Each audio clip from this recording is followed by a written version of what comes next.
Welcome, friends, to come to my web program. This is Priscilla Leung. Today, we have the honor to have invited a very, very prestigious guest, and I always admired his wisdom. He is our precious and great asset of Hong Kong, Sir Akers-Jones. I think he doesn't need my introduction.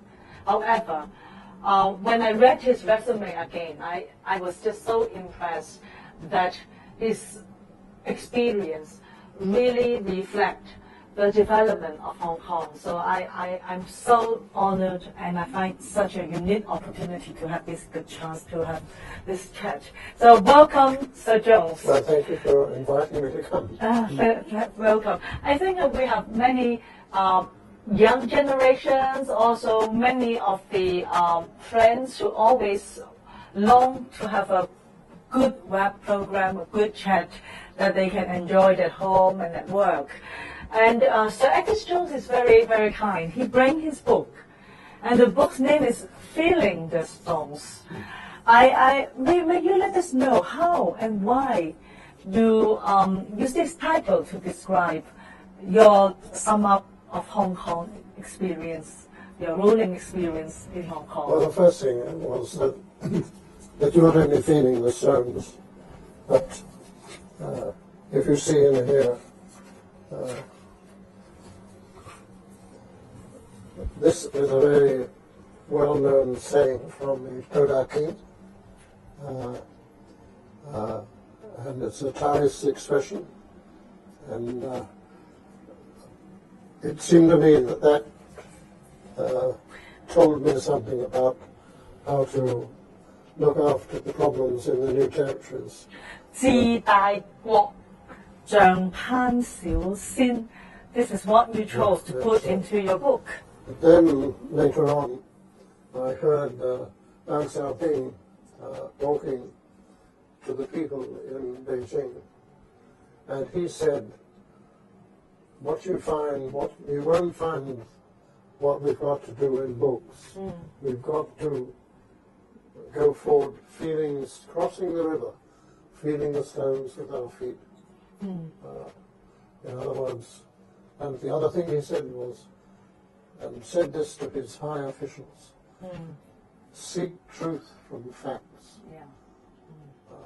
Look at the problem in the round, and don't listen to persuasion. Seek truth from facts. Yeah. I think this book... That's really what he did. Yeah. This book, both the current government and our CE elect should read it. Well, should have read it much earlier, right? Well, let us come back to Sir Jones first. I think Sir Jones, as I know, you have come to Hong Kong already for 55 years, and before coming to Hong Kong, you have spent 3 years in Malaysia, and your name in Chinese was something related to Manam. Something. How did you choose your name, and how did you feel that? My name was chosen by my Fujian teacher. Yeah. And actually, it sounds very in Fujian. Yeah. It sounds very like Jones Akers. Chong is Jones. Yes, that's the name. Yekiat is Akers. So Chong Yekiat. Oh, so it's Fujian. Fujian. Yeah, Manam. So actually, from the name and from his experience, especially Sir Joseph told me that he says somewhere around over 80s. We talk about 80後 nowadays. Real 80後, yeah. 85 years really reflect the whole development of Hong Kong before the handover and after the handover. In particular, Sir Jones also was once the acting governor in Hong Kong. And so I think his experience is a very, very good reference and asset for this rapid development of Hong Kong political ecology. So, in fact, Sir Jones, I would like to start with some of the very sensitive issues that you were very familiar before, and it became a very, very hot issue nowadays. This is the new territories unlawful building works. 30年係政府追嘅，嗰個30年當中，嗰20年喺新界做工。嚇。首先係荃灣。係。荃灣之後搬咗離島。離島之後搬咗元朗。喺元朗5年，1962到1967。所以喺新界好耐。同埋喺新界有好多朋友。係。特別元朗。嚇，Sir Jones咧就好啦。我哋轉台，我哋咧，因為咧，我頭先提到咧，希望係講到佢其中一個咧好熟悉嘅問題，亦係而家香港一個其中好大嘅問題。因為差唔多係發展到好似城鄉之間咧，大家都有啲矛盾，就係新界嗰個原居民嗰個僭建問題。咁頭先佢啱啱講啦，佢30年喺香港政府做工。20年係喺新界，喺荃灣好有感情。我喺荃灣長大，福來村，所以咧我係好細個就聽過 Sir Jones 係，我哋嗰陣時就覺得Sir Jones 係好愛民、好關心。1959係已經係荃灣開始做嘢啦。利民府係啦，冇錯。你亦都係住喺新界一路好耐，證明你對 New Territories 新界嘅感情係好深嘅。咁所以你今日你睇到咧，日電視嗰啲政府可能有啲屋宇署 Building Department 嘅人去拆佢哋嘅嘢，咁佢哋又喺度抗爭。每一日其實新聞都幾多呢方面嘅問題，你點樣睇今日呢個問題咧？ Actually, there are two problems. One is the ding oak. That's one problem. And the other is the illegal structures on the ding oak. Yeah. So there are two problems. Yes. Quite different from one another. Yeah. 咁你覺得丁屋同僭建 unlawful building works 點樣分開兩個問題嚟處理好咧？I think the bigger problem is the policy of ding oak. And I think that's the one really which needs to be tackled. How to bring a peaceful end to that policy, which has really served a useful purpose for about 30 years. Yeah. But now we're running out of land to meet the aspirations of the New Territories people to build a house for themselves. So we need to look at why we have this policy.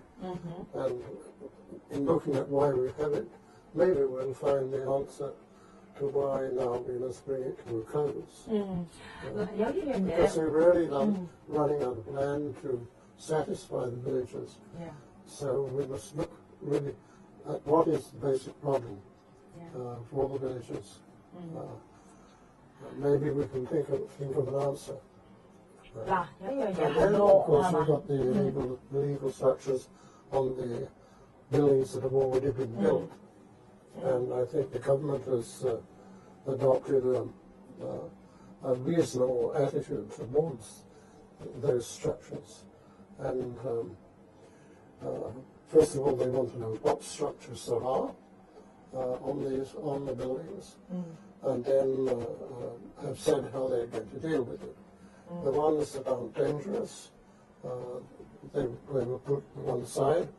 The ones which are very dangerous or excessive building, then they will tackle those first. 嗱，呢個係而家睇到government 都係盡力係有啲個 policy 啦。我哋嘗試咧睇翻其實當日因為而家咧I totally agree. Actually, there are two aspects to look into the matter. One is the small house policy. Another one is how to look at this unlawful building works for years. So the small house policy is a matter of law now because the basic law also has said that the lawful traditional rights will be protected for these indigenous people. So how about this small houses policy? I read one article recently. I don't know how you see this comment. They said that the whole small house policy actually reflect a very small error made by the former colonial government. And the document said that the original intent to have this small house policy is to provide accommodation for those indigenous people who do not have sufficient housing or not adequately housed. There were discussions like that in the discussion paper. And it's also said that it was once discussed that the small house policy is only an interim policy. But very soon, 5 years later, after 1972, in 1980, there were another discussion saying that this small house policy have been abused. And as years go by, some people build houses. Before they live in that house, they already sell it. So it is deviating from the original intent. How do you see that comment from a newspaper article? It deviates from the original intent. You also agree? That I agree with. Yeah. But unfortunately, the documents which embody the small house policy were not sufficiently precise. The objective was quite correct, but the documents which described the policy weren't accurate enough. Yeah, that is the comment. Yeah, they said that the former government left some very important terms, such as indigenous people who are allowed to build a small house actually must prove that it is not adequately housed. But this was not put there at the end in the final version. Right. So that means there's no criteria like that, and they are allowed to build. But I mean, they said that this is our traditional right to, when we wanted a house for ourselves, we could build a house. Yeah. And that was always the tradition in the new territories. Yeah. And for time immemorial, for hundreds of years, villages, when they needed a house, could build a house onto the village for themselves. When the families expanded, then they built another house for the families. And the village got bigger and bigger. And they were all for village people. But the procedure for doing that, for building their houses in the first place, was rather, it was not very satisfactory from the question of human rights. It wasn't open enough. It was restricted. The people in the village could build a house in their village, but it wasn't open to competition. It was not. Not fair competition. So in 1972, the officials in the new territories decided to make it so that there was fair competition for the building of those houses. And that's how the policy originated. And so it recognized the right of the villagers to build a house. But the need was not emphasized. If they wanted to build a house, well, it's their right to build a house on their own land. But then how are we going to codify that? So that means the right... So that people in Amsterdam and Rotterdam and Birmingham could apply to build a house, exercising their right to build a house in their village for themselves, and so they did. And the house was to be 700 square feet. You did set up the limit for the height, for the size, but no criteria as to the need. No, that's right. So the right is open. The right is open. Even they are very rich, they may build a house. It is sort of a right, a born right. It's not the question of whether they were very rich. It's the question some they're of them. exercising the right. Yeah, they're exercising the right. I think that would not be. And of course, if you build a house, Yeah. it's your house, and it's also your right to buy and sell your house. Yeah. So some of them build a house and then exercise the right to sell the house. Yeah. If you buy a flat, it's yours. Yeah. And you can sell it. You can sell it. Yeah. So why they said it's our house, we need the money, so why can't we sell it? Yes, that's right. Yeah. 所以 gradually 有法律嘅問題 they have this legal right Yes, to that's do it. Yeah. So we have been talking about this new territories issue, the unlawful building works, as well as the small house You policy. should remember that this doesn't apply to all those houses. Yeah. Many of them are occupied by the family, Yeah. and another part of the family on the second floor, and another part of the family on the third floor. So it really is a family house. So many of them are like that. So that's one of the problems in dealing with it, because you can't, when you're dealing with it, especially in the illegal structures, which are also sometimes occupied by members of the family. And if they are, where are you going to rehouse the people if you don't declare the structures away? There are people, rooftop structures. Yeah. There are rooftop structures all over Sunset and Dog Cherry. Yeah. Many people living in rooftop structures. Yeah. 天台屋， Yeah. 天台屋。我又拎即係翻轉咧，就係話其實當日殖民地政府俾呢個丁屋政策 （small house policy） 咧，第一嗰陣時新界咧可能就冇咁 develop，有冇諗過會咁？哇！而家新界都咁貴啦，佢哋。第二咧係咪 in terms of policy 嗰陣時都有個咁嘅 need 咧？可唔可以講下？即係嗰陣時點解你哋會有一種 compelling 嘅一個 force to introduce this small house policy at that time? Just to explain to our public at large, because many of people now they just think, well, it's so unfair. We are urban people. Why are we so unfair? Why there was such policy for new territories? People at that time. Maybe we can share a little bit. How was the thought at that time? Well, the thought was the officials thought that just granting the right to build a house in a particular village and without any competition at all from neighbours or from people outside the village was incorrect, and that there should be competition, and also that the structure itself should be properly authorised, and what size it should be. 700 square feet and 3 stories high. That was the dimension. And if you built it 3 stories high and 700 square feet, it was exempt from the building regulations. It was quite simple to build, and local contractors could build it. But the basic principle was open competition rather than a closed shop. 唔係好明點解係 open competition 咧？因為你係根本丁屋喎，丁屋係嗰個第一個仔長子咁個子就可以，咁呢個唔係 competition 啊嗰時。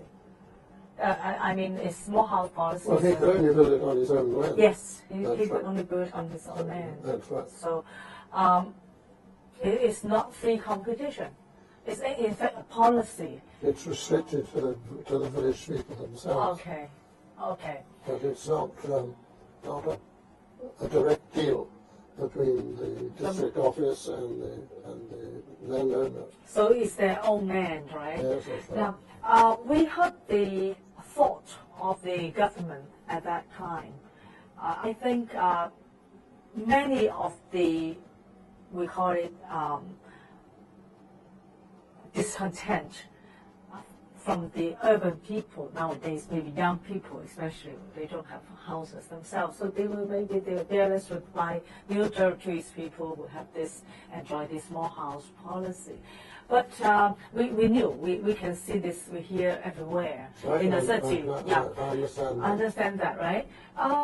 But at the same time, now stories from new territories people also also brought out, they said that the land originally belonged to them.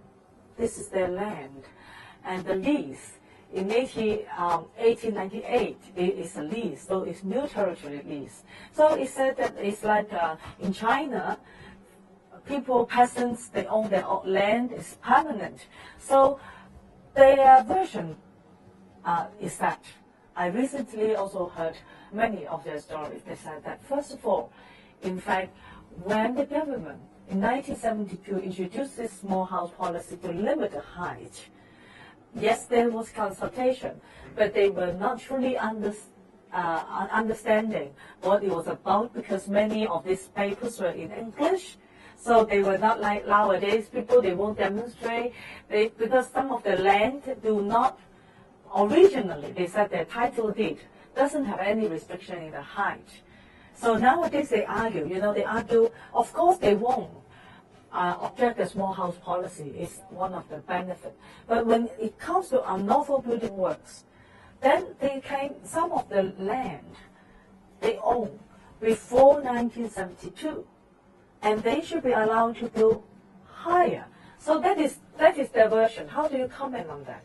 Well, wherever you are in Hong Kong, yeah. The construction of buildings and the height of buildings is governed by the building ordinance. Yeah.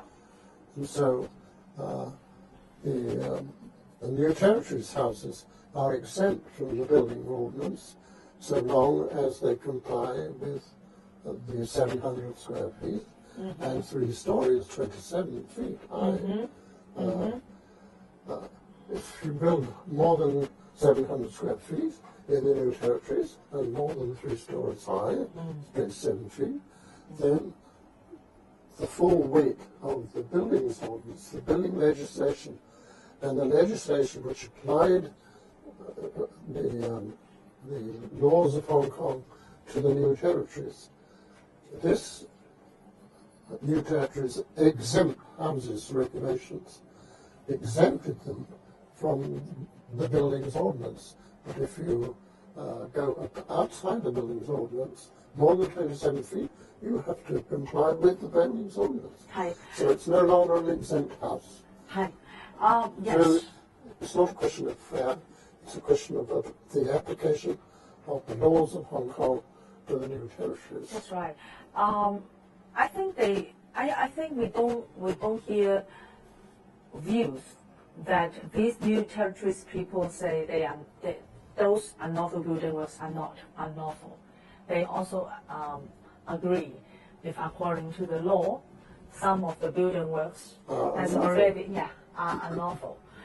But the argument was that for such long period of time, nobody really applied those restrictions, and it gave them a false perception that it's a kind of uncodified convention. No, this building works through here. Yeah. So how do you? I don't think why for years people don't take good care of these unlawful building works in the new territories? Why? For so long. I suppose you're singling out the new territories for this, and these particular houses in the new territories. But all over Hong Kong and Kowloon, there are unlawful building works. Yeah. And all over Hong Kong and Kowloon, there are rooftop structures, rooftop dwellings, and those too were neglected. So on the whole, I would say we haven't been really very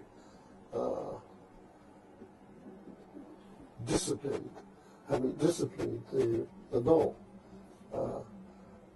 and administered the law in such a way that all these things were seen to be illegal and stopped.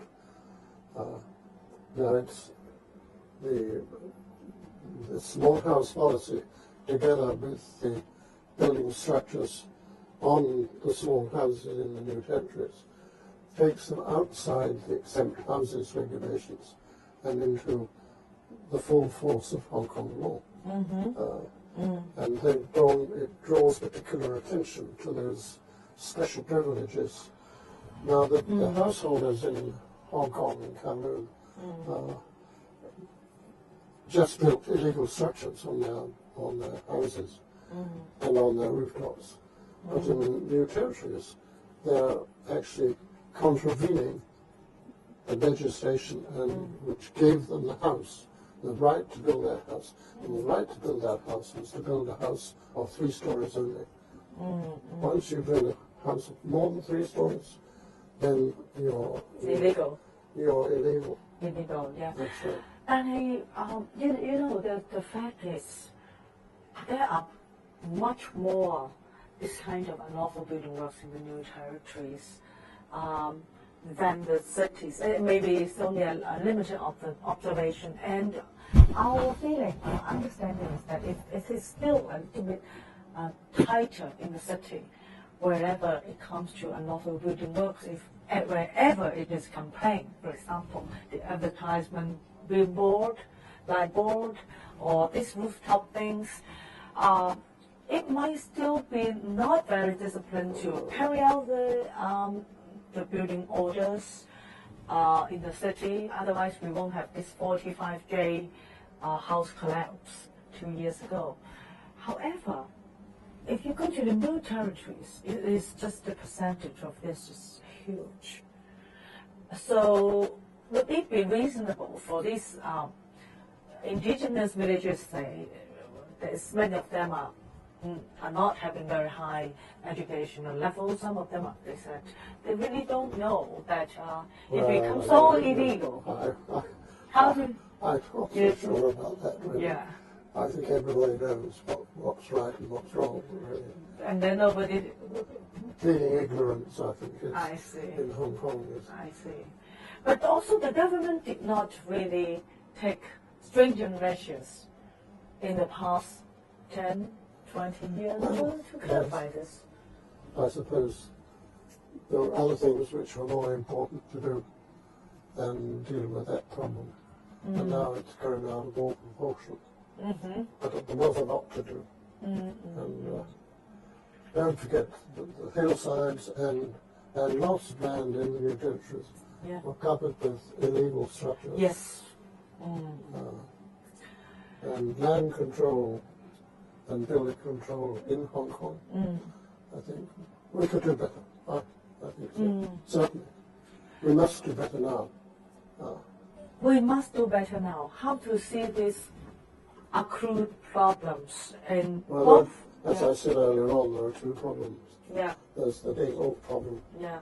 the legal policy, which is now getting extremely difficult to administer because there are thousands and thousands of applications which can't be met. No land. So how are we to deal with that? Yeah. That creates a lot of dissatisfaction and a lot of bureaucratic delay and so on. So I think we really have got to have some sort of, maybe a commission or something like that, to deal with that problem and confront. The villagers talk about traditional rights. Now, there were traditional rights in the Qing dynasty, and when the new territories were leased in 1998, then 1898. 1898. Yes. We spoke about the traditional rights. We would respect the traditional rights, but we were talking about the Qing dynasty at that time. China was China, and this was part of China. And the British, in leasing the new territories, said, well, while we're here, think of it, it was just rice paddy and fish ponds and so on. Traditional villages. And we used that term traditional in we knew what the word meant in those days.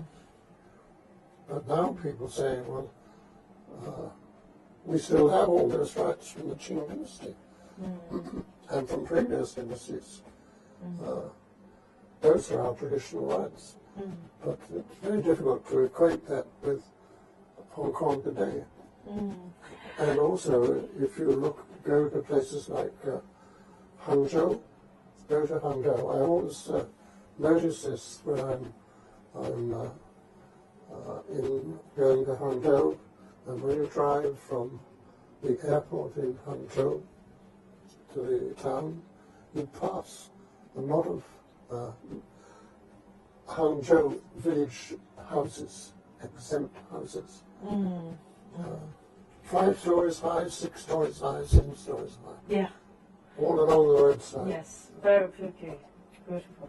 In fact, I think land is the most valuable commodity in human societies. It happens everywhere. In Hangzhou, in Hong Kong, and I think nobody expects land really is of such great value, even in the new territories.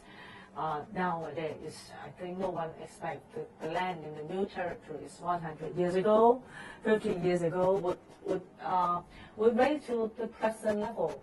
So we will have a break afterwards. After reviewing all this historical development of our small house policy and how it generates all these unlawful building works in the new territories and in the town, we have to examine how to solve this matter now. What would be a better way in terms of governance, good governance, to settle these issues in Hong Kong?